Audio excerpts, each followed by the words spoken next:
നമസ്കാരം. ഇലക്ഷൻ്റെ ദിവസങ്ങൾ അടുത്തടുത്ത് വരികയാണ്. ഞാൻ അതുകൊണ്ടാണ് നേരിട്ടൊന്ന് സംസാരിക്കാമെന്ന് വെച്ചാൽ എല്ലാവരുമായിട്ട്. പിന്നെ എല്ലാവരും സെറ്റല്ലേ? ആവും.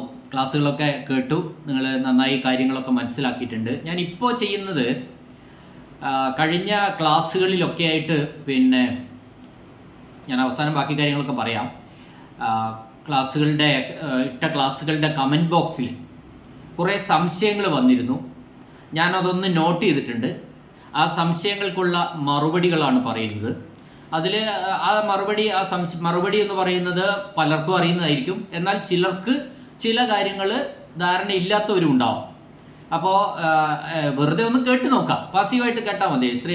ലേഡീസൊക്കെ ആണെങ്കിൽ ഭക്ഷണം പാകം ചെയ്യുന്ന സമയത്ത്, അടുക്കളയിൽ പണിയൊക്കെ എടുക്കുന്ന സമയത്ത് നമുക്കിത് വോയിസ് ആയതുകൊണ്ട് കേൾക്കാം.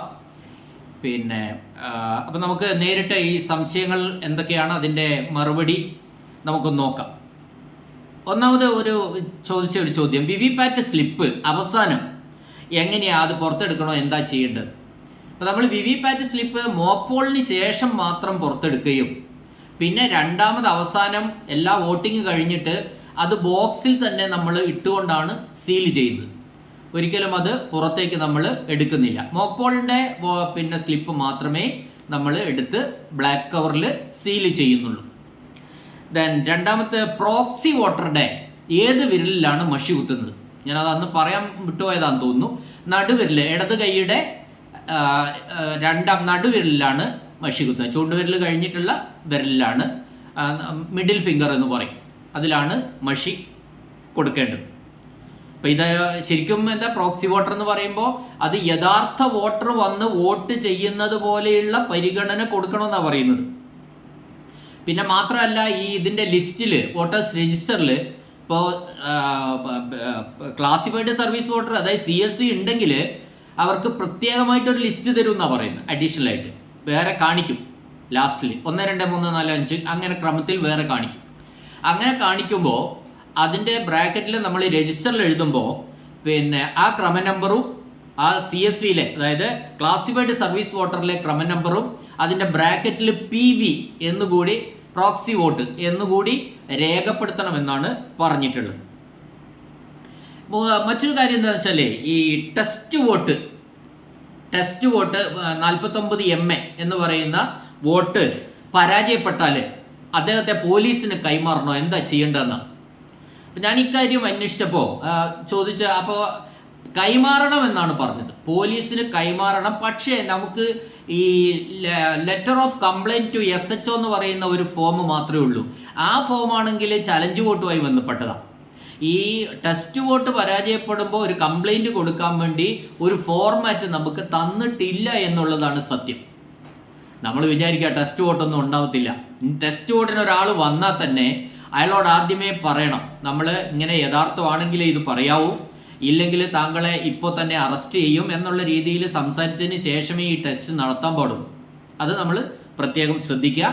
ഇനി അങ്ങനെ ഒരു കേസ് വന്നാൽ നമ്മൾ വേണമെങ്കിൽ, നിങ്ങൾക്ക് ആ സംശയം വേണമെങ്കിൽ റിട്ടേണിംഗ് ഓഫീസറോടുകൂടി, അല്ലെങ്കിൽ സെക്ടറൽ ഓഫീസർ ഉണ്ടാവും, അവരുടെ ഫോൺ നമ്പർ നിങ്ങളുടെ കൈവശം ഉണ്ടാവും, അവരോടുകൂടി ചോദിച്ചിട്ട് ഒരു അഭിപ്രായം ചെയ്യുന്നതാണ് നല്ലത്. അല്ലെങ്കിൽ അങ്ങനെ ഉണ്ടെങ്കിൽ നിങ്ങൾ ഒരു വെള്ള പേപ്പറിൽ ഒരു പരാതി എഴുതി ഇയാളെയും കൂടി കൊടുക്കാവുന്നതാണ്, അങ്ങനെ വേണമെന്ന് പറഞ്ഞാൽ. ഓക്കെ. ഇനി ASD വോട്ടറുടെ വോട്ട് കൗണ്ടിങ്ങിൽ എങ്ങനെയാണ്, കൗണ്ട് ചെയ്യുമ്പോൾ അത് എങ്ങനെ ട്രീറ്റ് ചെയ്യുന്നു എന്നാണ് മറ്റൊരു ചോദ്യം. അപ്പോൾ അത് സാധാരണ വോട്ട് മെഷീനിൽ ചെയ്തതല്ലേ. വോട്ട് മെഷീനിൽ ASD വോട്ടർ വന്ന് അതിൻ്റെ നടപടിക്രമങ്ങൾക്ക് കഴിഞ്ഞിട്ട് വോട്ട് ചെയ്ത് കഴിഞ്ഞാൽ പിന്നെ അത് മെഷീൻ വോട്ടാണ്. ആ മെഷീൻ വോട്ടിൽ പിന്നെ അതിൽ ഒരു ക്ലാസിഫിക്കേഷൻ വരുന്നില്ല എന്നാണ് എനിക്ക് പറയാനുള്ളത്. മറ്റൊരു ചോദ്യം, PROയുടെ പ്രിസൈഡിംഗ് ഓഫീസറുടെ പേഴ്സണൽ ഏരിയയിൽ എന്തൊക്കെ കുറിച്ച് വെക്കണം? എൻ്റെ മനസ്സിൽ ഓർമ്മയുള്ള കാര്യം ഞാനിപ്പോൾ പറയുന്നത്, CU നമ്പർ, കൺട്രോൾ യൂണിറ്റിൻ്റെ നമ്പർ, ബാലറ്റ് യൂണിറ്റിൻ്റെ number, VVPAT number, paper seal മുട്ടാകെ തന്ന എണ്ണം, അവയുടെ ഫ്രം ടു നമ്പർ, യൂസ് ചെയ്യാൻ എടുക്കുന്നതിൻ്റെ നമ്പർ ആദ്യം നമുക്ക് എടുത്തു വെക്കാമല്ലോ. അതേപോലെ സ്പെഷ്യൽ ടാഗിൻ്റെ ഫ്രം ടു നമ്പർ 3 ആയിരിക്കും തന്നിട്ടുണ്ടാവുക. അതിൻ്റെ സീരിയൽ നമ്പർ തന്നത്, serial number from to. Then tendered ballot paper എത്ര തന്നു, അവയുടെ സീരിയൽ നമ്പേഴ്സ് ഏതൊക്കെയാണ്. സ്പെഷ്യൽ ടാഗ് ഏതാണ് നമ്മൾ ഉപയോഗിക്കാൻ തീരുമാനിക്കുന്നത് വെച്ചാൽ അതൊക്കെ നേരത്തെ തീരുമാനിക്കുക. അപ്പോൾ അതിൻ്റെ നമ്പർ നമുക്ക് നേരത്തെ നമ്മുടെ പേഴ്സണൽ ഡയറി അഥവാ നോട്ട്ബുക്കിൽ പ്രിസൈഡിംഗ് ഓഫീസറുടെ പേഴ്സണൽ നോട്ട്ബുക്കിൽ നമുക്ക് എഴുതി വെക്കാം എന്നുള്ളതാണ് സത്യം. മറ്റൊന്ന് 2 മണിക്കൂർ കൂടുമ്പോഴുള്ള വോട്ട് ഡയറിയിലേക്ക് അന്നേരം തന്നെ കയറ്റി എഴുതണമെന്നില്ല, തൻ്റെ ഡയറിയിൽ രേഖപ്പെടുത്തി വെക്കാം. ദെൻ പോളിംഗ് സ്റ്റേഷൻ നമ്പറും നെയിമും, ആ പോളിംഗ് സ്റ്റേഷൻ സ്ഥിതി ചെയ്യുന്ന അസംബ്ലി കോൺസ്റ്റിറ്റ്യുവൻസി അതിൻ്റെ നമ്പർ, പാർലമെന്ററി കോൺസ്റ്റിറ്റ്യുവൻസി PC അതിൻ്റെ നമ്പർ, പേര്, ഇത്രയും കാര്യങ്ങളൊക്കെ മിനിമം ഒരു പ്രിസൈഡിംഗ് ഓഫീസർ തൻ്റെ പേഴ്സണൽ നോട്ട്ബുക്കിൽ ഡയറിയിൽ എഴുതി വെക്കാവുന്നതാണ്. ഇനി വേറൊരു ആളുടെ ഒരു സംശയം എന്താ വെച്ചാൽ, ഞാൻ ഒരു സംശയത്തെയും ചെറുതായി കാണുന്നില്ല, അതാണ് ഞാനിപ്പോൾ പറയുന്നത്. ഒരു സംശയം, കാരണം ഒരാൾക്കുള്ള സംശയമായിരിക്കില്ല വേറൊരാൾക്ക്, അതുകൊണ്ട് ആരുടെ സംശയത്തെയും ചെറുതായി കാണാൻ ഞാൻ ആഗ്രഹിക്കുന്നില്ല. അതുകൊണ്ട് എല്ലാത്തിനും മറുപടി പറയും. അപ്പോൾ ASD ലിസ്റ്റിലുള്ള ആൾ വന്നാൽ വോട്ട് ചെയ്യാൻ അനുവദിക്കാമോ? ചോദ്യമാണ്. അനുവദിക്കാം. നടപടിക്രമങ്ങളെല്ലാം പാലിച്ചുകൊണ്ട്. എന്താ നടപടിക്രമമുണ്ട്? ഈ ASD ലിസ്റ്റ് പിന്നെ അയാളെ സസൂക്ഷ്മം നമ്മൾ പ്രിസൈഡിംഗ് ഓഫീസർ പരിശോധിക്കണം. അയാളുടെ ID കാർഡ് സസൂക്ഷ്മം പരിശോധിക്കണം. 2 ID കാർഡ് വേണ്ട, 1 ID കാർഡ് മതി. പക്ഷേ പേരെഴുതി ഒപ്പിടണം. വോട്ടേഴ്സ് രജിസ്റ്ററിൽ പേരെഴുതി ഒപ്പിടണം. അയാളുടെ തമ്പും വെക്കണം. യഥാർത്ഥത്തിൽ നിങ്ങൾ ഇവിടുത്തെ വോട്ടറാണോ, നിങ്ങൾ തന്നെയാണോ, ഇക്കാര്യങ്ങളൊക്കെ ചോദിക്കണം. മറ്റൊന്ന്, ഒരു ഡിക്ലറേഷനും വാങ്ങേണ്ടതുണ്ട്. അനക്സർ 14 ഒരു ഡിക്ലറേഷനും വാങ്ങേണ്ടതുണ്ട്. മാത്രമല്ല ഫോട്ടോ എടുക്കാനുള്ള സൗകര്യമുള്ള ബൂത്താണെങ്കിൽ ആ ഫോട്ടോ എടുക്കണം. പിന്നെ മൈക്രോ ഒബ്സർവർ ഉണ്ടെങ്കിൽ അയാളുടെ രേഖപ്പെടുത്തൽ കൂടി ഉണ്ടായിരിക്കണം. ഇങ്ങനെ ഫുള്ള് ഒരു ക്ലോസ്ഡ് സിസ്റ്റത്തിൽ നിന്നിട്ട് വേണം ഈ ASDയെ വോട്ടറെ വോട്ട് ചെയ്യുക എന്ന് വെച്ചിട്ട് അയാളെ ചീറ്റ് ചെയ്യാൻ പാടില്ല. കാരണം അയാളൊരു വോട്ടറാണ്. ആ വോട്ടറുടെ അവകാശങ്ങളൊക്കെ നമ്മൾ മാനിച്ചുകൊണ്ട് വേണം അത് നടപടിക്രമങ്ങൾ പൂർത്തിയാക്കേണ്ടത്. അങ്ങനെയെങ്കിൽ അവർക്ക് വോട്ട് ചെയ്യാവുന്നതാണ്. ഇനി 17A രജിസ്റ്ററിൽ, അതായത് വോട്ടർ രജിസ്റ്ററിൽ പേരെഴുതേണ്ടതില്ല, വോട്ടറുടെ പേര് എഴുതേണ്ടതില്ല, ഒപ്പ് മാത്രം ഇട്ടാൽ മതി എന്നാണ് ക്ലാസ്സുകളിൽ പറഞ്ഞതെന്ന് കുറച്ച് പേര് പറഞ്ഞിട്ടുണ്ട്. എന്നാൽ പ്രിസൈഡിംഗ് ഓഫീസറുടെ ഹാൻഡ് ബുക്കിൽ പേരും ഒപ്പും വേണമെന്നാണ് പറഞ്ഞത്. അതുകൊണ്ടാണ് ഞാൻ അങ്ങനെ പറഞ്ഞത്. ക്ലാസ്സുകളിൽ നിങ്ങൾ പിന്നെ ഒപ്പ് മാത്രം മതി എന്ന് പറഞ്ഞിട്ടുണ്ടെങ്കിൽ അത് ചെയ്താൽ മതി, അതാണല്ലോ സൗകര്യം. അപ്പം നമ്മൾ പേരെഴുതേണ്ട ആവശ്യമില്ല. പക്ഷേ ഇതൊരു എന്തെങ്കിലും ഒരു രേഖപ്പെടുത്തൽ നടത്തിയിട്ട് ഇതെൻ്റെ വോട്ട്, ഇതെൻ്റെ ഒപ്പാണ് എന്ന് പറഞ്ഞാൽ അംഗീകരിക്കേണ്ടതില്ല എന്നാണ് ഹാൻഡ് ബുക്കിൽ പറയുന്നത്. സിഗ്നേച്ചർ എന്ന് പറയുന്ന ഒരു ഭാഗമുണ്ട്, അതിൽ വ്യക്തമായിട്ട് കാര്യം പറയുന്നുണ്ട്. അപ്പോൾ എന്നാൽ പോലും പിന്നെ അങ്ങനെ ഒരാൾ പറഞ്ഞാൽ ഇത് എൻ്റെ ഒപ്പാണെന്ന് പറഞ്ഞാൽ അത് നമ്മൾ തള്ളിക്കളയുക. അയാളുടെ തമ്പ് വെക്കുക. തമ്പ് വെച്ചാൽ പിന്നെ പേരിൻ്റെ ആവശ്യമില്ല, തമ്പ് മാത്രം വെച്ചാൽ മതി. അങ്ങനെയെങ്കിൽ അതും അയാൾ തയ്യാറല്ലെങ്കിൽ അയാളെ വോട്ട് ചെയ്യിക്കരുതെന്നാണ് പറഞ്ഞത്. അപ്പോൾ ക്ലാസ്സിൽ നമ്മൾ ഒപ്പ് മാത്രം മതി, ഫുൾ സിഗ്നേച്ചറും മാത്രം മതി, പേര് വേണ്ട എന്ന് പറഞ്ഞാൽ നിങ്ങൾ അങ്ങനെ ചെയ്താൽ മതി. കുറച്ചുകൂടി നമുക്ക് എളുപ്പമായി. ഓക്കെ. ഇനി മറ്റൊരു പിന്നെ ഓഫീസർ ചോദിച്ച ചോദ്യം, 2 കൈയിലും വിരലില്ല, പക്ഷെ ഒപ്പിടാനും എഴുതാനും അയാൾക്ക് പറ്റില്ല. 2 കൈയിലും ഒരു വിരലും ഇല്ല, എങ്കിൽ പോലും ഈ കൈ ഉപയോഗിച്ച് അയാൾക്ക് വോട്ട് ചെയ്യണമെന്ന് ആഗ്രഹമുണ്ട്. അതെങ്ങനെയോ അയാൾ ചെയ്യട്ടെ. അങ്ങനെയുണ്ടെങ്കിൽ അയാളുടെ വിരൽ ഒഴിഞ്ഞു പോയ കൈയുടെ ബാക്കി ഭാഗത്ത് മഷി കുത്താമെന്നാണ്. ശരി. ഇനി അടുത്ത ചോദ്യം, ഏജൻസിൻ്റെ ഒപ്പ് വാങ്ങിക്കേണ്ടത് ഏതെല്ലാം ഫോറത്തിലാണ്? ഞാൻ ഓർമ്മയിൽ നിന്നെടുത്ത് അങ്ങനെ കറക്റ്റ് ചെക്ക് ചെയ്തിട്ട് എഴുത്തല്ല. ഒന്ന് ഡിക്ലറേഷൻസ് ഉണ്ടല്ലോ, നമുക്ക് 4 ഡിക്ലറേഷനാണ് പ്രധാനമായിട്ട് ഉള്ളത്. Declaration by the presiding officer before commencement, പിന്നെ അതാത് സമയങ്ങളിൽ ആഫ്റ്റർ ദ പിന്നെ ക്ലോസ് ബട്ടൺ അമർത്തി കഴിഞ്ഞിട്ട് പിന്നെ സീലിംഗ് കഴിഞ്ഞതിന് ശേഷം, ഇത്രയും ഉണ്ട്. മറ്റൊന്ന് പ്രിസൈഡിംഗ് ഓഫീസേഴ്സ് റിപ്പോർട്ട് ഉണ്ട്. Part 1, part 2, part 3, part 4, part 5, അങ്ങനെ 5 എണ്ണം. ആ 5 എണ്ണത്തിലെ പാർട്ട് 1ഉം 3ഉം ആണ് പ്രധാനപ്പെട്ട. ഒന്നാമത്തെ മോപ്പോൾ സർട്ടിഫിക്കറ്റ് ആണ്. അത് 2ഉം 3ഉം 4ഉം 5ഉം നമ്മൾ റീപ്ലേസ്മെൻറ്റ് സമയത്താണ് ആ ഒരു റിപ്പോർട്ട് എഴുതുന്നുള്ളൂ. അതുകൊണ്ട് അത് വേണമെന്നില്ല.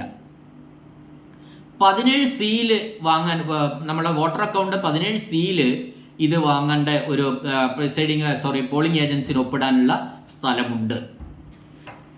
ഇനി ഓർമ്മയിലില്ലാത്ത ഏതെങ്കിലും ഉണ്ടോ എന്ന് നോക്കണം. അത് ഞാൻ പ്രധാനപ്പെട്ടത് പറഞ്ഞു, നിങ്ങൾ ശ്രദ്ധിക്കാം. ഇനി ചലഞ്ച് വോട്ട് ഉണ്ടെങ്കിൽ 17 രജിസ്റ്ററിൽ ഉൾപ്പെടുത്തണമോ? ചോദ്യം വളരെ നല്ല ചോദ്യമാണ്. ചലഞ്ച് വോട്ട് ഉണ്ടെങ്കിൽ 17A രജിസ്റ്ററിൽ ഉൾപ്പെടുത്തണമോ? അതിൻ്റെ ഉത്തരം എന്താ?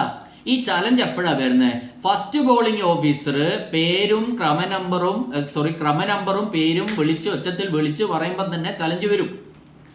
അപ്പം പിന്നെ അത് തീരുമാനമായതിനു ശേഷം മാത്രമേ നമ്മൾ എങ്ങോട്ട് പോകുന്നുള്ളൂ. അപ്പോൾ അങ്ങനെ ഒരു ചലഞ്ച് വന്നാൽ അദ്ദേഹത്തെ നേരിട്ട് എങ്ങോട്ട് പോകും? പ്രിസൈഡിംഗ് ഓഫീസറുടെ സമീപത്തേക്ക് പോവുക. വോട്ട് ഇവിടെ സുഖമായിട്ട് നടക്കുകയും വേണം. അപ്പോൾ അദ്ദേഹത്തെ വോട്ട് ജയിച്ചേ നമ്മൾ മുമ്പോട്ട് പോകുന്നുള്ള വാശി വേണ്ട. അദ്ദേഹം ആ പ്രിസൈഡിംഗ് ഓഫീസർ അദ്ദേഹത്തെ കൈകാര്യം ചെയ്യും. അയാളുടെ ഐഡന്റിറ്റി പ്രൂവ് ചെയ്യണം. അയാൾ ഇന്നയാളല്ലെന്ന് ഏജന്റ് തെളിയിക്കേണ്ടതുണ്ട്. പിന്നെ ചിലപ്പോൾ അങ്ങനെയുള്ള ഇടപാടുകൾ, പൈസ വാങ്ങൽ, തിരിച്ചു കൊടുക്കൽ, ഇതൊക്കെ ഉണ്ടല്ലോ. അപ്പോൾ അങ്ങനെയെങ്കിൽ നമ്മൾ ഉൾപ്പെടുത്തണോ വേണ്ടിയോ എന്ന് അത് കൺഫേം ആയതിനു ശേഷം ഉൾപ്പെടുത്തിയാൽ മതിയല്ലോ. അപ്പോഴേ മഷി കുത്തേണ്ട ആവശ്യമുള്ളൂ. അയാളൊരു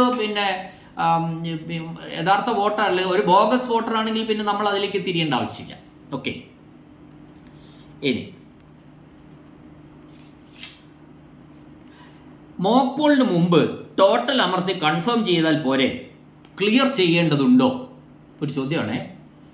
മോക്ക് പോളിന് മുമ്പ് ടോട്ടൽ അമർത്തി കൺഫേം ചെയ്താൽ പോരെ, മോക്ക് പോളിന് ശേഷം അങ്ങനെ പോരെ? ഇങ്ങനെയൊക്കെയാണ് ചോദ്യം. അപ്പം നമ്മൾ എപ്പോഴും CRC കീപ്പ് ചെയ്യണമെന്നാണ് നമുക്ക് ഉള്ള ഒരു ഡയറക്ഷൻ. അങ്ങനെയാണ് അതിൻ്റെ ഒരു ശരി. ക്ലോസ്, റിസൾട്ട്, ക്ലിയർ, ഈ മൂന്നും ക്രമമായിട്ട് എപ്പോഴും ചെയ്യണം.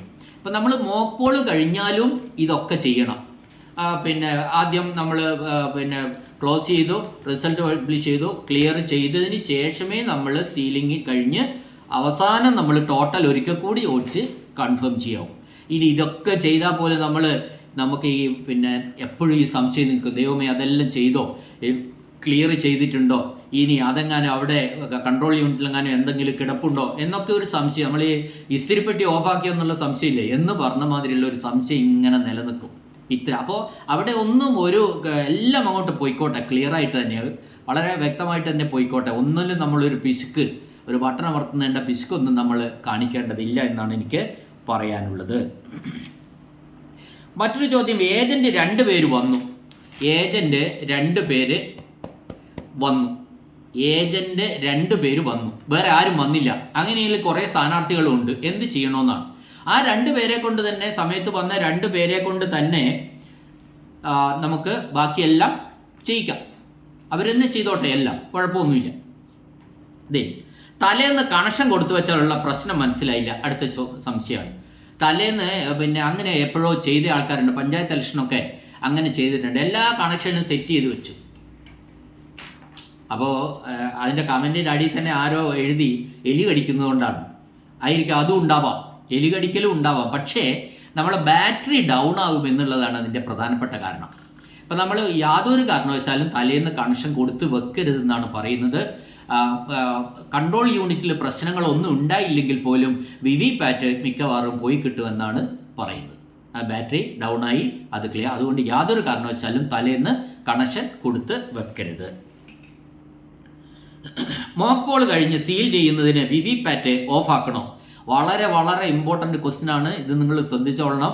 നമുക്ക് ഈ മോക്ക് പോൾ കഴിഞ്ഞിട്ട് നമ്മൾ ഈ സീൽ ചെയ്യുന്നതിന് മുമ്പ് പ്ലഗ് ഒക്കെ ഊരിയിട്ട കൺട്രോൾ യൂണിറ്റ് സീൽ ചെയ്യുക. പവർ സ്വിച്ച് ഓഫ് ചെയ്യും, കൺട്രോൾ യൂണിറ്റ് സീൽ ചെയ്യാൻ വേണ്ടി പ്ലഗ് ഊരും, പവർ സ്വിച്ച് ഓഫ് ചെയ്യും. അതേപോലെ VVPAT നമ്മൾ ആ സമയത്ത് VVPATലും 2 ചരട് കെട്ടിയിട്ട് അഡ്രസ് ടാഗ് ഇട്ട് ഒന്ന് സീൽ ചെയ്യേണ്ടതുണ്ട്. വലിയ ഗുസ്തിയൊന്നും അവിടെ കളിക്കേണ്ട ആവശ്യമില്ല. അപ്പോൾ അന്നേരവും നമ്മളോട് ചോദ്യം, നമുക്കൊരു ഇതുണ്ട്, അവിടെ ഹൊറിസോണ്ടലിലാക്കണോ? ഈ വെർട്ടിക്കൽ പൊസിഷനിലായിരിക്കുമല്ലോ VVPAT നിന്നിട്ടുണ്ടാവുക. അന്നേരം ഹൊറിസോണ്ടലിലാക്കണമോ എന്നൊരു ചോദ്യമുണ്ട്. അതിന് പ്രത്യേക ഡയറക്ഷൻ ഇല്ല. നിങ്ങൾക്ക് വേണമെങ്കിൽ ഹൊറിസോണ്ടലാക്കാം, അല്ലെങ്കിൽ ആ വെർട്ടിക്കലിൽ തന്നെ നിന്നോട്ടെ. വലുതായിട്ട് ഇത് തലകുത്തി മുറയ്ക്കോ ഒന്നും വേണ്ടല്ലോ. അവിടെ അതേ പൊസിഷനിൽ വെച്ച് 2 ചരട്, ഒരു ചരട് 2 ഹോളിലൂടെയൊക്കെ കെട്ടിയിട്ട് അഡ്രസ് ടാഗ് ഇട്ട് ഒന്ന് ചെറുതായിട്ട് ഒരു ചുവന്ന അരക്ക് വെക്കുകയല്ലേ വേണ്ടു. അപ്പോൾ വെർട്ടിക്കലിൽ തന്നെ നിന്നുകൊണ്ട് വേണമെങ്കിൽ അത് ചെയ്യാം. അല്ല, നിങ്ങൾ ഹൊറിസോണ്ടൽ ആക്കുകയാണെങ്കിൽ വളരെ ശ്രദ്ധിക്കണം. പവർ സ്വിച്ച്, കൺട്രോൾ യൂണിറ്റിൻ്റെ പ്ലഗ് വീണ്ടും കുത്തി പവർ സ്വിച്ച് ഓൺ ചെയ്യുന്നതിന് മുമ്പ് നിങ്ങൾ വെർട്ടിക്കൽ ആക്കിയില്ലെങ്കിൽ ഈ VVPAT പണി തരും എന്നാണ് പറയുന്നത്. അപ്പോൾ നമ്മൾ എപ്പോഴും വെർട്ടിക്കൽ ആക്കിയതിന് ശേഷമേ ഈ പ്ലഗ് കുത്തി ഏത് കൺട്രോൾ യൂണിറ്റിലെ പ്ലഗ് കുത്തി പവർ സ്വിച്ച് ഓൺ ചെയ്യാൻ പാടുള്ളൂ. ഹൊറിസോണ്ടലിലാക്കിയതിന് ശേഷം പവർ സ്വിച്ച് ഒക്കെ ഓൺ ചെയ്തതിന് ശേഷം ഇത് വെർട്ടിക്കലാക്കാൻ പോയാൽ ചിലപ്പോൾ അത് പണി മുടക്കും എന്നാണ് പറയുന്നത്. അപ്പോൾ വളരെ ശ്രദ്ധിക്കണം. ഏറ്റവും കൂടുതൽ ശ്രദ്ധ വേണ്ട ഒരു സ്ഥലം തന്നെയാണ് അത്. ഇനി വിസിറ്റേഴ്സ് സീറ്റ് നമുക്ക് കിട്ടുമോ? കിട്ടും. വിസിറ്റേഴ്സ് സീറ്റിൻ്റെ ഫോർമാറ്റ് നമുക്ക് തരുന്നുണ്ട്. അത് നമ്മൾ വരുന്ന ഉദ്യോഗസ്ഥരെ കൊണ്ട് ഫില്ല് ചെയ്യിച്ചാൽ മതി. ഡിക്ലറേഷൻ 3 തയ്യാറാക്കണം. 3 തന്നെ തയ്യാറാക്കണം. Before commencement of the poll, at the end, after sealing 3 declaration തയ്യാറാക്കണം. എന്തെങ്കിലും ഒരു റീപ്ലേസ്മെന്റ് CU ലെവലിലോ നടന്നിട്ടുണ്ടെങ്കിൽ രണ്ടാമത്തെ ഡിക്ലറേഷനും തയ്യാറാക്കേണ്ടതുണ്ട്. ഇനി 17C ടെസ്റ്റ് വോട്ട് വന്നാൽ രണ്ടാമത് എൻ്റർ ചെയ്യുന്ന സീരിയൽ നമ്പർ ആണോ 17Cയിൽ എഴുതേണ്ടത്? അതെ, രണ്ടാമത് എൻട്രി ഒരു വ്യക്തിയുടെ തന്നെ 2 എൻട്രിയാണ് ടെസ്റ്റ് വോട്ടിൽ വരുന്നത്. എവിടെ? വോട്ടേഴ്സ് രജിസ്റ്ററിൽ. അപ്പോൾ രണ്ടാമത് വരുന്ന എൻട്രിയിലെ ക്രമ നമ്പറാണ്. ഏത് ക്രമ നമ്പർ? വോട്ടറുടെ ക്രമ നമ്പർ 2 തുല്യമായിരിക്കും. മറ്റേ ബുക്കിലെ 1, 2, 3 ക്രമ നമ്പർ, ആ ക്രമ നമ്പർ രണ്ടാമത്തതാണ് എഴുതേണ്ടത്. 17Cയിൽ പോളിംഗ് ഏജന്റ് ഒപ്പിടണം. 17C മുഴുവൻ ഒപ്പിടാൻ സ്ഥലമില്ലെങ്കിൽ കുറച്ച് പേരിട്ടാലും മതി. ഇടുന്ന ആ സ്ഥലം നോക്കിയിട്ട് അവിടെ polling agent sign signature of the polling agent എന്ന് പറയുന്ന ഒരു സ്ഥലം ഉണ്ട്. പോളിംഗ് മെറ്റീരിയൽസ് ചെക്ക് ചെയ്യുമ്പോൾ ഷോർട്ട് വന്ന ചെറിയ സാധനം ഒന്ന് ഷോർട്ട് വന്നാൽ നമ്മൾ തിരിച്ച് അവന് വേണ്ടി പോകേണ്ട, അത് കിട്ടുകയില്ല, വലിയ ബുദ്ധിമുട്ടാണ്. എന്തെങ്കിലും ഉണ്ടെങ്കിൽ ബൂത്തിൽ എത്തിക്കാമെന്നൊക്കെ അവർ പറയും. അപ്പോൾ പ്രധാനപ്പെട്ട രേഖകൾ ഏതെങ്കിലും ഉണ്ടെങ്കിൽ അതിന് യാതൊരു സാധ്യതയില്ല. എല്ലാം കൃത്യമായിട്ട് ഉണ്ടാവാൻ തന്നെയാണ് സാധ്യത. പ്രധാനപ്പെട്ട എന്തെങ്കിലും ഇല്ലെങ്കിൽ മാത്രം നിങ്ങൾ രണ്ടാമത് പോയാൽ മതി. ഇനി total number of electors assigned EDC കൂടി ഉൾപ്പെടുത്തേണ്ടതല്ലേ? Okay, total number of electors assigned.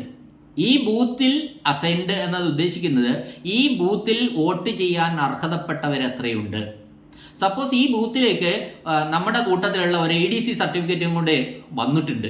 ഇയാൾ ഇവിടെ വോട്ട് ചെയ്യാൻ ഇരിക്കുകയാണ്, അതേ മണ്ഡലത്തിലാണ് അയാളുടെ വോട്ട്, അതുകൊണ്ട് EDC ഉപയോഗിച്ച് ഇവിടെ വോട്ട് ചെയ്യാൻ ഇരിക്കുകയാണ്. അങ്ങനെ ഒരു സാഹചര്യം വന്നാൽ, സാധ്യത കുറവാണ്, അങ്ങനെ ഒരു സാഹചര്യം വന്നാൽ നിങ്ങൾ മാർക്ക്ഡ് കോപ്പി ഓഫ് ദ ഇലക്ട്രോളിലെ അവസാനത്തെ സീരിയൽ നമ്പറായിട്ട് ഈ EDC ചെയ്ത വോട്ടറുടെ പേര് കൂടി അവിടെ രേഖപ്പെടുത്തണം. അദ്ദേഹത്തിൻ്റെ പാർട്ടി നമ്പറും ക്രമ നമ്പറും പാർട്ടി നമ്പറും ഒക്കെ അവിടെ രേഖപ്പെടുത്തിയിട്ട് വേണം അയാളെ കൊണ്ട് വോട്ട് ചെയ്യുക. അപ്പോൾ ഫലത്തിൽ ഈ total number of electors assigned എന്ന് പറയുന്ന അവിടെ നമ്മുടെ മാർക്ക്ഡ് കോപ്പിയിലുള്ളതിനും പിന്നെ ഒന്നുകൂടി കൂടുതലുണ്ടാവും.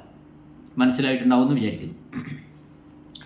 മറ്റുള്ള ഒരു ഓഫീസർ ചോദിച്ചാണ് 17C കോപ്പി എടുക്കുക. ഞാൻ ക്ലാസ് പറഞ്ഞപ്പോൾ അങ്ങനെ കോപ്പി എടുക്കുക എന്നൊക്കെ പറഞ്ഞു. കോപ്പി എടുക്കുക എന്നത് എന്താണ് ഉദ്ദേശിച്ചത്? ഫിൽ ചെയ്തല്ലേ കൊടുക്കേണ്ടത്.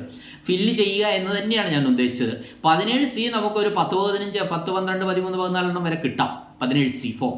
അപ്പോൾ അത് നമ്മൾ പ്രിസൈഡിങ് ഓഫീസർ ഒരു ഫോം ഫില്ല് ചെയ്ത് കംപ്ലീറ്റ് ചെയ്തതിന് ശേഷം ബാക്കി ഫോമുകൾ ഒരു സപ്പോസ് സെക്കൻഡ് പോളിങ്ങിനെയോ ഫസ്റ്റ് പോളിങ്ങിനോ ആരെങ്കിലും ഒരാളെ ഏൽപ്പിച്ച് മുഴുവനും അത് ഫില്ല് ചെയ്യാനാണ് ഞാൻ ഉദ്ദേശിച്ചത്. 17Cയിൽ PA ഒപ്പിടേണ്ട, പോളിംഗ് ഏജന്റ് ഒപ്പിടാനുള്ള സ്ഥലമുണ്ട്. Then account of paper seal എന്ന് പറയുന്നത് ഏതാണ്? ശരിക്കും അത് ഗ്രീൻ പേപ്പർ സീലാണ്. അക്കൗണ്ട് ഓഫ് പേപ്പർ സീൽ എന്ന് പറയുന്നത് ഗ്രീൻ പേപ്പർ സീലിന്റെ അക്കൗണ്ടാണ്. ടെസ്റ്റ് വോട്ട് വന്നാൽ രണ്ടാമത് എൻട്രി ചെയ്യുന്ന സീരിയൽ നമ്പർ ആണോ 17Cയിൽ എഴുതുന്നത്? 2 സീരിയൽ നമ്പർ ചോദിക്കുന്നുണ്ട് 17Cയിൽ ടെസ്റ്റ് വോട്ടിനെ സംബന്ധിച്ച്. അപ്പോൾ ഒരു സീരിയൽ നമ്പർ എന്ന് പറയുന്നത്, ആദ്യത്തെ സീരിയൽ നമ്പർ എന്ന് പറയുന്നത് വോട്ടർ രജിസ്റ്ററിലെ ആ 1, 2, 3 വരുന്ന ആ ക്രമ നമ്പറാണ്. അത് രണ്ടാമത്തെ ക്രമ നമ്പറാണ് എഴുതേണ്ടത്. അതാണ് ആദ്യത്തെ സീരിയൽ നമ്പർ. എന്നാൽ രണ്ടാമത്തെ സീരിയൽ നമ്പർ എന്ന് പറയുന്നത് ബാലറ്റ് പേപ്പറിലെ സ്ഥാനാർത്ഥിയുടെ ക്രമ നമ്പറാണ്.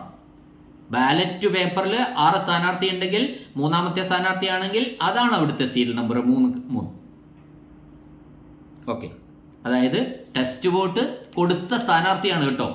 രണ്ടാമത് ഇദ്ദേഹം വോട്ട് കൊടുത്തത് ആർക്കാണോ അയാളുടെ ആ സ്ഥാനാർത്ഥിയുടെ ക്രമ നമ്പറാണ്. ഓക്കെ, അനക്സർ 22 ഈ റെസീറ്റ് എന്ന് പറയുന്നത് എത്ര കോപ്പിയാണ്? 2 കോപ്പി വേണം. അത് ഫോമിൽ തന്നെ പറയുന്നുണ്ട്. അനക്സർ 22 എത്ര കോപ്പി വേണം, എത്ര ഡയറി വേണം? ഒറ്റ ഡയറി മതി. ഡയറിയിൽ 10ൽ 5 വോട്ട് ചെയ്യാൻ വിസമ്മതിച്ചവർ 2. ഞാൻ എഴുതിയിരുന്നു 926, 923 എന്തേ വന്നു, 922 അങ്ങനെ കാണിച്ചാൽ 924 അല്ലേ വരേണ്ടത്, എന്തുകൊണ്ട് അവിടെ ഡിഫറൻസ് ശരിയായില്ല എന്നാണ് ഒരാൾ ചോദിച്ചത്. അപ്പോൾ ഞാനിത് ഡയറിയാണ്. ഇത് നമ്മൾ ഡയറിയെയും 17Cയെയും ഒന്നിച്ച് കാണരുത്. 17C എന്ന് പറഞ്ഞാൽ അക്കൗണ്ട്സ് കണക്കാണ് ശരിയാക്കുന്നത്. എന്നാൽ ഡയറി അവിടുത്തെ ഹിസ്റ്ററിയാണ്, ആ ബൂത്തിൻ്റെ ഹിസ്റ്ററിയാണ് പറയുന്നത്. അപ്പോൾ ചോദിച്ചത് മാത്രം എഴുതി എന്ന് മാത്രമേ ഉള്ളൂ. ഒരു സങ്കടം വേണ്ട, നമുക്ക് എന്ത് ചെയ്താൽ മതി? അത്തരം ഒരു സാഹചര്യത്തിൽ നമ്മൾ 49O2 എൻ്റെ ബാലറ്റ് പേപ്പർ അക്കൗണ്ടിൽ പിന്നെ വോട്ടിംഗ് പ്രൊസീജിയർ വയലേറ്റ് ചെയ്തതിൻ്റെ പ്രകാരം ഒരാളെ കൊണ്ട് ചെയ്യിച്ചിട്ടില്ലായിരുന്നു. അപ്പോൾ 49O2 49M1 അങ്ങനെ ഡീറ്റെയിൽ ആയിട്ട് എഴുതാം, ഒരു കുഴപ്പമില്ല. ആ സൈഡിൽ അവിടെ എഴുതി വെച്ചാൽ മതി. അപ്പോൾ ഇന്ന ചോദ്യത്തിന് ആൻസർ ടു ദ ക്വസ്റ്റ്യൻ എന്ന് മാത്രം നമ്മൾ ഉദ്ദേശിക്കേണ്ട. ചോദിക്കാത്തതും അവിടെ കുറച്ചുകൂടി എക്സ്പ്ലെയിൻ ചെയ്യുക, കുറച്ചുകൂടി നമുക്ക് വിശദമാക്കാനൊക്കെ അവിടെ സ്വാതന്ത്ര്യമുണ്ട്. അത് ആ രീതിയിൽ എഴുതിയാൽ ടാലിയായില്ല, അപ്പോൾ സങ്കടമില്ലല്ലോ. 926 ചെയ്തു. 926 പിന്നെ എവിടെ ഉണ്ടായിരുന്നു? പിന്നെ രജിസ്റ്ററിലുണ്ട്, പക്ഷേ മെഷീനിൽ 923 ഉള്ളൂ. 3 ഇവിടെ പോയി. 49O2 പേര്, 49M ഒരാൾ. ഓക്കെ, അപ്പോൾ അത് അങ്ങനെ ഞാൻ എഴുതാൻ കാരണം ഇതാണ്. ഡയറി എന്ന് പറയുന്നത് ഒരു അക്കൗണ്ട് ടാലി ചെയ്യേണ്ട ഒരു സാധനം അല്ല. അതുകൊണ്ട് ചോദിച്ചത് എഴുതി, അതിൻ്റെ അവിടെ ടാലിങ് കാണിച്ചില്ലെങ്കിലും പ്രശ്നമൊന്നുമില്ല. 17C അത് വ്യക്തമാക്കേണ്ടത്. ഓക്കെ, ഇനി മറ്റൊരു ചോദ്യമുണ്ട്. Number of VVPAT printer used. ആ പ്രിൻ്റർ എന്ന വാക്ക് അത് VVPAT നമ്പർ തന്നെയാണ്. ആ പ്രിൻ്റർ എന്ന് ചോദിച്ചാലും അത് ഒരു VVPAT എന്തെങ്കിലും കാരണവശാൽ റീപ്ലേസ്മെൻറ്റ് നടത്തിയോ എന്നാണ് ഉദ്ദേശിച്ചിട്ടുള്ളത്. അടുത്ത ചോദ്യം ചലഞ്ച് വോട്ടിനെ പറ്റിയാണ്. നമ്പർ അലൗഡ്, നമ്പർ റിജക്റ്റഡ്, അതൊന്ന് വിശദീകരിക്കണമെന്നാണ് പറഞ്ഞത്. അതായത് ചലഞ്ച് അനുവദിച്ചാൽ ആര് ജയിച്ചു? ഏജൻറ്റ് ജയിച്ചു. അപ്പോൾ അതിന് നമ്മൾ ചലഞ്ച് അലൗഡ് എന്ന് നമുക്ക് പറയാം. ഇനി ചലഞ്ച് തോറ്റുപോയി, അതായത് ഇയാളുടെ ഐഡിയിൽ ഞാൻ തന്നെയാണ് അയാൾ, എൻ്റെ ID ഇതാണെന്ന് അയാൾ ഉറച്ചു നിന്ന് പ്രിസൈഡിംഗ് ഓഫീസർ ബോധ്യപ്പെടുകയാണ് ഏജൻറ്റ് പറഞ്ഞതല്ല ശരി, വോട്ടർ പറഞ്ഞതാണ് ശരി എന്ന് വെച്ചാൽ വോട്ടറെ കൊണ്ട് നമ്മൾ വോട്ട് ചെയ്യിക്കല്ലോ. അപ്പോൾ എന്ത് നമ്മൾ പറയും? നമ്പർ റിജക്റ്റഡ് ആണ്. ചലഞ്ചാണ് allowed, number allowed. Challenge allowed ചെയ്യുക, അതാണ് ചലഞ്ച് അനുവദിച്ചോ ചലഞ്ച് റിജക്റ്റ് ചെയ്തോ എന്നാണ്. നമ്മൾ വോട്ടർ വോട്ട് ചെയ്താൽ ചലഞ്ച് റിജക്റ്റ് ചെയ്തു എന്ന് നമുക്ക് പറയാം. അടുത്ത ചോദ്യം, ഡയറി പ്രിസൈഡിംഗ് ഓഫീസർ ഡയറിയുടെ 10ൽ 1 2 വിശദമാക്കണം. ഒന്നാമത്തത് total number of voters assign to the polling station. അതാണ് ആ പോളിംഗ് സ്റ്റേഷനിൽ വോട്ട് ചെയ്യാൻ അർഹതയുള്ളവരുടെ എണ്ണമാണ് 10ൽ 1 എന്ന് പറയുന്നത്. അർഹതയുള്ളവരെന്ന് പറഞ്ഞാൽ ആരാ? ഈ വോട്ടർ പട്ടികയിൽ നിന്ന് ഡെലീറ്റഡ് ഒഴിവാക്കുക, PB ഒഴിവാക്കുക, EDC ഒഴിവാക്കുക. ബാക്കിയുള്ളവർക്ക് അർഹതയുണ്ട്. എത്ര പേര് വരുന്നെന്ന് രണ്ടാമതാണ്. രണ്ടാമത്തതിൽ number of electors allowed to vote എന്ന് പറഞ്ഞാൽ അവിടെ according to the marked copy ആ ബൂത്തിൽ വോട്ട് ചെയ്തവർ എത്രയുണ്ടെന്നാണ് ചോദിച്ചിരിക്കുന്നത്. അതാണ് നമ്മൾ അവിടെ എഴുതേണ്ടത്.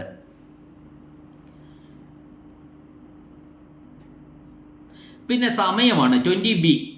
സമയം ഞാൻ അറിയാതെ 5:15 എന്നൊക്കെ പറഞ്ഞു പോയി. ശരിക്കും വോട്ടെടുപ്പ് കഴിയുന്ന സമയത്ത് 10 പേര് ക്യൂവിലുണ്ടായിരുന്നു. വോട്ടെടുപ്പ് കഴിയുന്നത് 6 മണിക്കാണ്.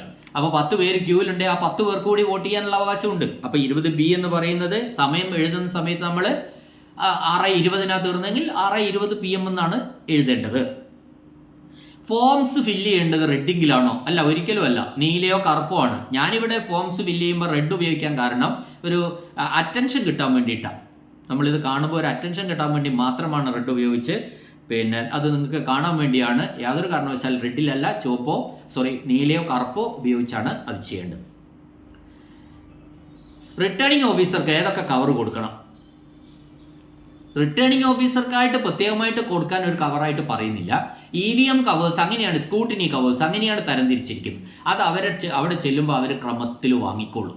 എന്നിട്ട് അവരെങ്ങോട്ടാണ് വിടുന്നത് വെച്ചാൽ അവരതിന് തരംതിരിച്ച് വെച്ചോളൂ. അതൊന്നും നമ്മൾ ടെൻഷൻ അടിക്കേണ്ട. അപ്പോൾ മെഷീൻസ് കൊടുക്കുന്ന സമയത്ത് ചിലപ്പോൾ EVM കവേഴ്സ് തരാനായിരിക്കും അവർ പറയാം. അപ്പോൾ അത് കൊടുക്കുക. നമ്മളെല്ലാം സെപ്പറേറ്റ് ചെയ്താണല്ലോ കൊടുക്കുന്നത്. അടുത്തത്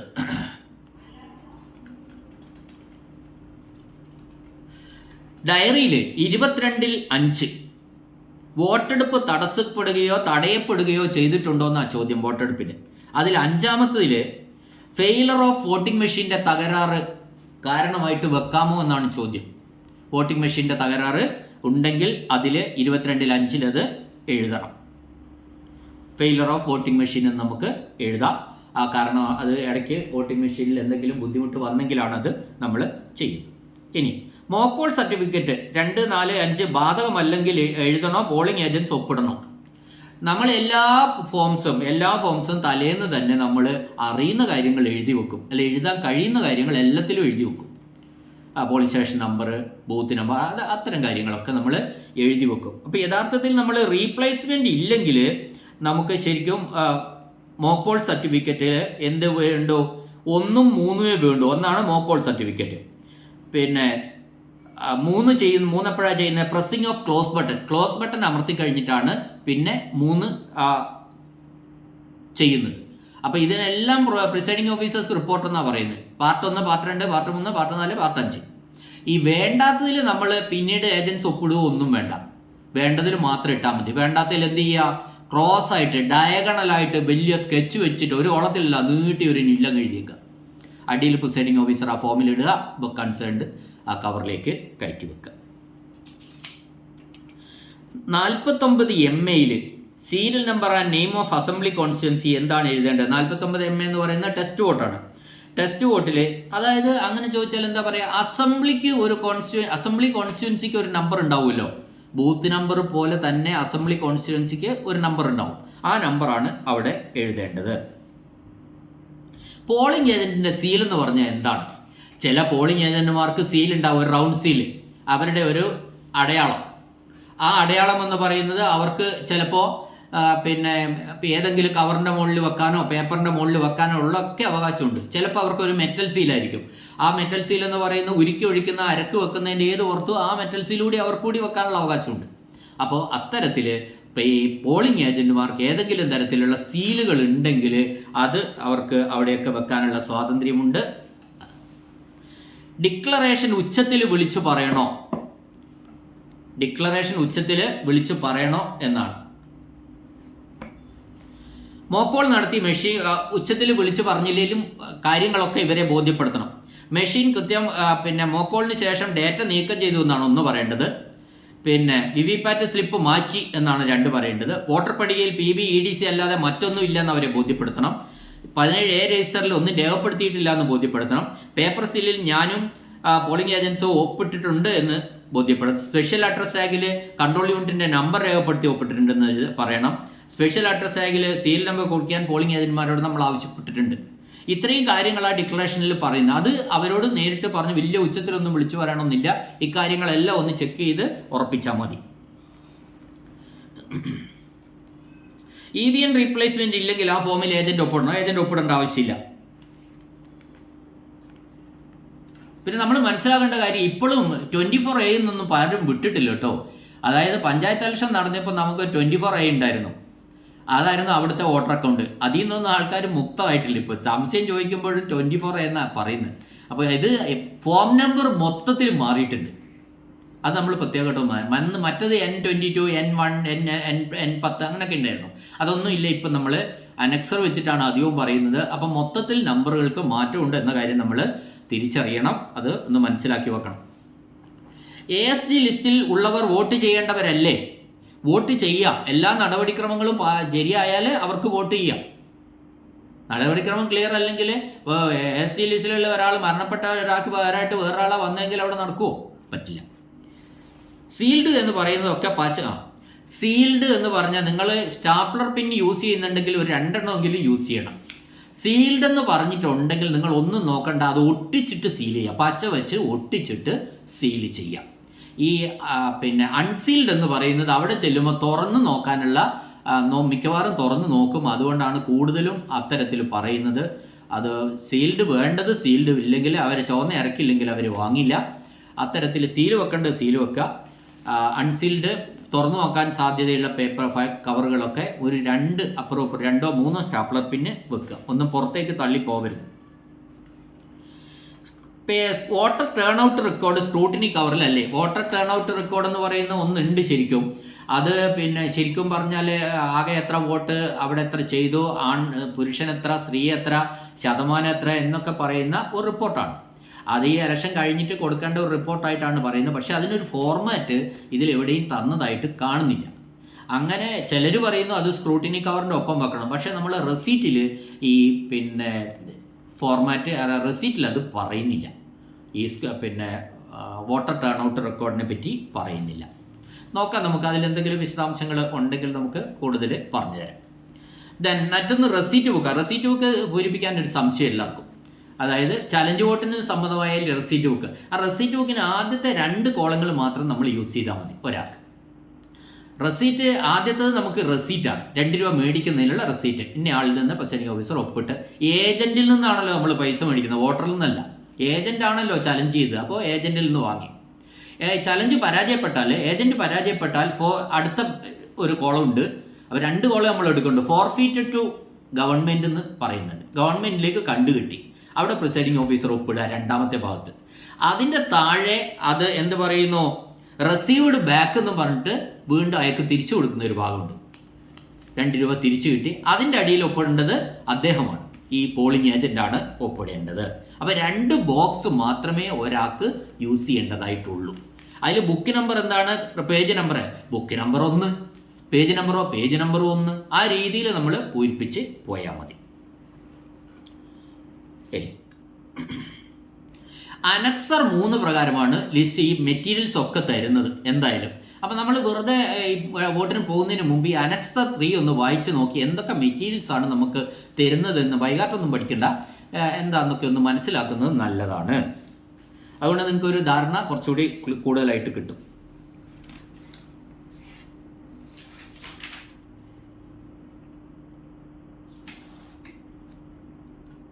വോട്ട് വളരെ പ്രധാനപ്പെട്ട ഒരു ചോദ്യമാണ്. വോട്ട് ടാലി ആയില്ലെങ്കിൽ എന്ത് ചെയ്യുമെന്ന്. വോട്ട് ടാലി ആയില്ലെങ്കിൽ ഒന്നും ചെയ്യാനൊന്നുമില്ല. അപ്പോൾ അതുപോലെ പോകാമെന്ന് മാത്രമേ ഉള്ളൂ, നമുക്ക് ഒന്നും പറയാനില്ലല്ലോ. അവിടെ വൈകുന്നേരം ചെറിയൊരു ഇതൊക്കെ ബുദ്ധിമുട്ടൊക്കെ ഉണ്ടെങ്കിലും അത് അവസാനം എല്ലാവരും തന്നെ സോൾവ് ചെയ്ത് നമ്മൾ ആ വിവരം ഡയറിയിലൊക്കെ കാണിക്കുമല്ലോ. ബാലൻസ് ആവാത്തതും ടാലി ആവാത്തതൊക്കെ 17 സീലും ഉണ്ടാവും. അത് പിന്നെ നമുക്കൊന്നും ചെയ്യാൻ പറ്റില്ല. ഏതെങ്കിലും വോട്ട് ചെയ്യാതെ നമ്മളുടെ ശ്രദ്ധയിൽപ്പെടാതെ, അതൊക്കെ ഞാനിപ്പോൾ പേഴ്സണലായിട്ട് പറയാണ്, നമ്മുടെ ശ്രദ്ധയിൽപ്പെടാതെ ആരെങ്കിലും വോട്ട് ചെയ്യാതൊക്കെ പോയി കഴിഞ്ഞാലൊക്കെ ബുദ്ധിമുട്ടാണ്. അതുകൊണ്ടാണ് ഞാൻ അങ്ങനെ ഒരു വീഡിയോ ഇട്ടത്. എല്ലാ ഓഫീസർമാരും വളരെ വിജിലൻ്റ് ആയിരിക്കണമെന്ന് പറയാനുള്ള ഒരു കാരണം അതാണ്. അങ്ങനെ ഒന്നും ടെൻഷൻ അടിക്കേണ്ട, ബി പോസിറ്റീവ്. നമുക്ക് വോട്ട് ടാലി ആവും. ടാലി ആവാത്ത പ്രശ്നം, വോട്ട് ടാലി ആവും. ചലഞ്ച് വോട്ട് ഉണ്ടാവില്ല. ASD വന്നാലും പ്രശ്നമൊന്നുമില്ല. പിന്നെ അത്തരത്തിലുള്ള ഒരു രീതി നമ്മൾ എടുത്താൽ മതി. അല്ലാതെ ബുദ്ധിമുട്ടുകളുള്ള കേസുകൾ എല്ലാം പിന്നെ ഒരു സാധ്യതകൾ പറയുന്നതെന്ന് മാത്രമേ ഉള്ളൂ. ബുദ്ധിമുട്ടുള്ള ഒരു കേസും നിങ്ങൾക്ക് ഉണ്ടാവില്ല. ഡയറക്റ്റായിട്ട് വെയിലടിക്കരുത്, ജനലിൻ്റെ അടുത്തൊന്നും വെക്കരുത്. നേരിട്ട് വെയിലടിക്കാൻ പറ്റാത്ത സാധനമാണ് ഈ VVPAT മെഷീൻ.